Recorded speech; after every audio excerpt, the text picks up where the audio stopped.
you've described what he has been alleging as lies against Jess Phillips.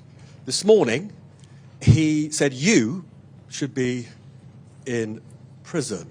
You're a lawyer. That sounds libelous. Will you take legal action against him? On the question of staffing and resources, of course, there's always a challenge on staffing and resources, and that's why it's important that we've got the workplace plan coming on board for more resources and more staff, why we put the resource in at the budget. But let me be clear, the agreement with the private sector we signed this morning is not in some kind of substitution or as an alternative to the mainstream work with the NHS, of course.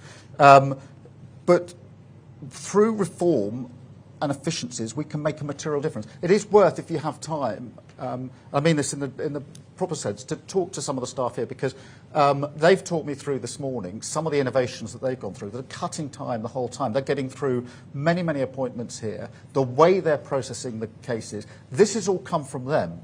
We asked them how these innovations come about, and they said it's our thinking about how we can improve the process. They're constantly doing that. So I don't sort of accept the basic argument that's put to me that you can only work at the pace we're working now, you'll never get more out of the staff and resources we've got. Actually, the staff here and in many, many other places across the country are very willing to look at ways of improving and changing the way they do things. And, of course, technology comes on top of that. Look, in relation to, I mean, I've said quite a lot about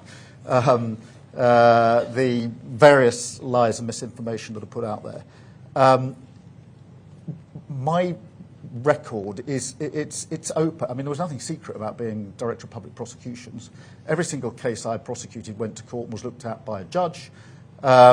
I had an independent inspectorate, had access to every single file of every case any time he or she wanted, and I was overseen by the Attorney General, which for 3 of the 5 years was a Tory Attorney General.